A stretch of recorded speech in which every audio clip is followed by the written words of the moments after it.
இரட்சகராகிய இயேசு கிறிஸ்துவின் நாமத்தினாலே உங்களுக்கு என்னோட அன்பின் வாழ்த்துக்கள். இன்றைய நாள் தியானத்துக்காக தெரிந்து கொள்ளப்பட்ட வேத வசனம் லேவியர் ஆகமத்தின் புஸ்தகம் 19வது அதிகாரம் 9, 10 ஆகிய வசனங்கள்.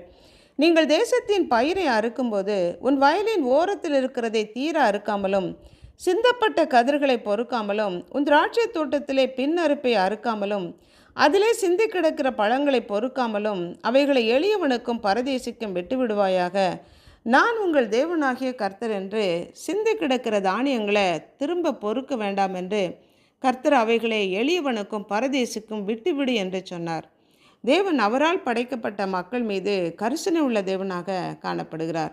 உபாகம புஸ்தகத்தில் நீ வயலிலே அரிக்கட்டை மறதியாய் வைத்துவிட்டு வந்தாயானால் அதை திரும்ப எடுக்க செல்ல வேண்டாம், அதை பரதேசிக்கும் திக்கற்ற பிள்ளைக்கும் விதவைக்கும் விட்டுவிடு என்று கர்த்தர் சொன்னார். நான் சிந்தப்பட்ட கதிர்களை தானியங்களை பொறுக்கி சாப்பிடவும் விடப்பட்ட அந்த அரிக்கட்டை அதை சாப்பிடக்கூடிய ஜனங்கள் உண்டு. அதற்காக ஏழை எளிய மக்களுக்கு அவைகளை விட்டுவிடு என்று கர்த்தர் சொன்னார்.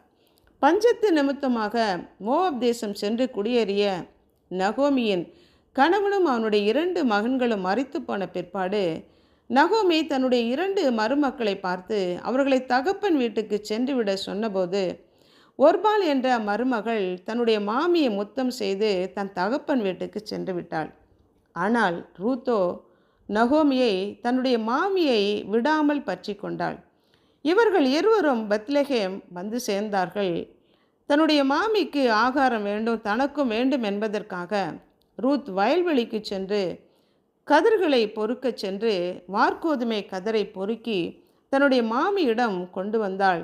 அது ஏறக்குறைய 1 நாள் கூலிக்கு அதிகமாகவே இருந்தது. அந்த வயலின் உரிமைக்காரன் அவள் மேல் அன்பு வைத்து அவளை கடினமாக நடத்த வேண்டாம் என்று சொல்லி அவளுக்காக கதிர்களை சிந்த விடுங்கள் என்றும் சொன்னான்.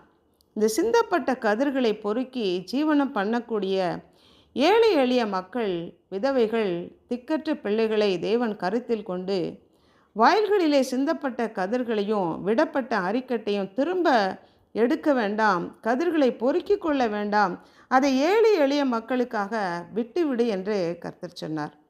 திக்கற்ற பிள்ளைகளின் தகப்பனவர், விதவைகளை விசாரிக்கிற தேவன், அனைத்து மனுக்குலத்தையும் உண்டாக்கின தேவன், அனைவருக்கும் அன்னவஸ்திரம் கொடுத்து அவர்களை ஆதரித்து காப்பாற்றுகிற தேவன் அவர்.